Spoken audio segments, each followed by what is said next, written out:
இன்னைக்கு பாரத பிரதமர் மோடி அவர்கள் ரொம்ப கோவப்பட்டிருக்காரு, ஆதங்கப்பட்டிருக்காரு. மன் கி பாத் நிகழ்ச்சியில மன் கி பாத் அவருடைய மனக்குமுறைகள் தான் வெளியிடுறாரு இன்னைக்கு. அதுல பகல்காம் தாக்குதல்ல 20 பேர் இருந்தாங்க, அப்பாவிகள், தீவிரவாதிகள் சுட்டிருக்காங்க.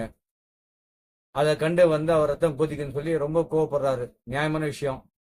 எங்களுக்கும் அப்படின்னாதான் ரத்தம் கொதிக்குது, நாங்களும் ஆதங்கப்படுறோம், வேதனைப்படுறோம், ரத்தம் கொதிக்குது. ஏன்னா நீங்க என்ன பண்ணீங்க, சவுதிக்கு போனீங்க டூருக்கு. அவரை டூர்ல இருந்து இந்த விஷயத்தை கேள்விப்பட்டு நேரா திரும்பி என்ன பண்ணீங்கன்னா, அந்த பெகல்காம் போல, காஷ்மீர் போல, குஜராத் போயிட்டீங்க.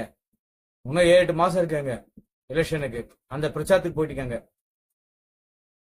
இதை கண்டு எங்களுக்கு ரொம்ப ரத்தம் கொதிக்குது. அதே மாதிரி மணிப்பூர் பத்தி இருந்துச்சு, அந்த விஷயத்துக்கு நீங்க போல.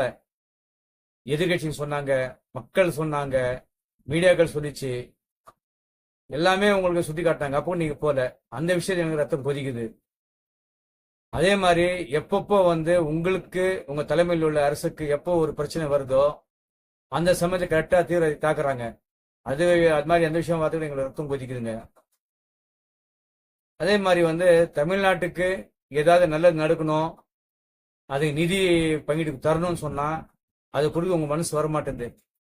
நான் என்னென்ன ஆர்டர் போடுறோமோ, மூலி கொள்கை, இந்தி திணிப்பு, வேற வேற மாதிரியான எது மாதிரி மக்களுக்கு எதிர்ப்பான விஷயங்களை நீங்க அமல்படுத்தும் போது நம்ம வேணாம்னு சொன்னா அதுக்கு நீங்க என்ன பண்றீங்க, தமிழக வளர்ச்சிக்கு தேவையான நிதி நம்ம கிட்ட தான் வாங்குறீங்க வரிய. அந்த வரியெல்லாம் நிதி தர போறீங்க.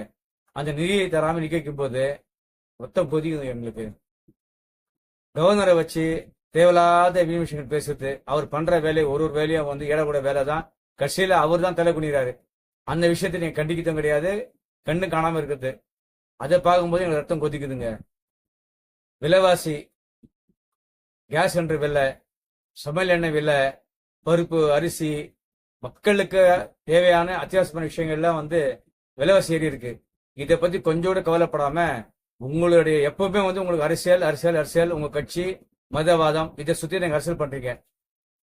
அது மக்களுக்கு விலைவாசி மக்களுக்கு பயன்படுற மாதிரி விலையை குறைக்கலாம், அதுக்குள்ள திட்டம் தீட்டலாம். இதெல்லாம் உங்களுக்கு கணக்கே கிடையாது, எண்ணங்களும் கிடையாது. இது பார்க்கும்போது எங்களுக்கு ரொம்ப ரத்த கொதிக்குதுங்க.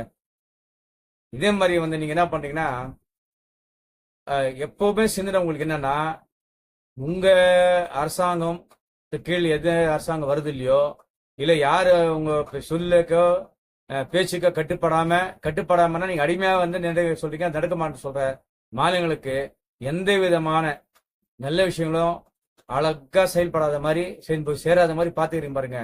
அது கண்டு எங்களுக்கு மனசு கொதிக்குதுங்க. இன்னொரு விஷயம், ஆனா ஒரு விஷயத்துல நாங்களாம் துணை நிற்கிறோம் இந்திய அரசாங்கத்துக்கு. உங்களுக்கு கிடையாது, இந்திய அரசாங்கத்துக்கு. அதாவது இன்னைக்கு பாகிஸ்தானுடைய யாரோ ஒரு கம்நாட்டி அமைச்சர் பேசியிருக்கான், வெடிகுண்டு ஒரு குடோன் வச்சுக்கிறானா, அது இந்தியாக்காகவான். இந்தியா திருப்பி தாக்கிச்சா பாகிஸ்தான் புல்லு பூண்டு மிஞ்சாதாங்க.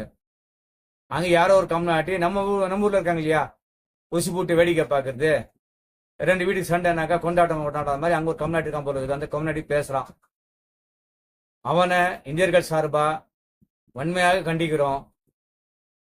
இப்போ நீங்க சொல்றீங்க, இப்போ இந்த நிகழ்ச்சி நடந்த பிறகு, தீவிரவாத நடந்த பிறகுதான் 17 அமைப்புகளா, தீவிரவாதி அமைப்புகள் அங்க செயல்படுதான். 10 வருஷமா என்ன பண்ணிருந்தீங்க நீங்க? 10 வருஷமா இந்த அமைப்பு செயல்பட தெரியாது, அவங்களுக்கு கட்டுப்படுத்த தெரியாது. அவன் அடிச்ச பொறுத்து அடிக்குதா? அது முன்னால அவன் அடிச்சு எலும்பு உடிச்சு வைக்கலாமே. இது நீங்க செய்யாதது அது கண்டும் எங்களுக்கு ரொம்ப ரத்தம் கொதிக்குதுங்க. எங்களுக்கு சொன்னா மொத்த இந்திய மக்களுக்கு சார்பாக நாங்க பேசுறோம். எங்க ரத்தமும் கொதிக்குது. மேலும் வர காலத்துல உங்க ரத்தமும் கொதிக்காம எங்க ரத்தமும் கொதிக்காம பாத்துங்க ஜி, நல்லா இருக்கும்.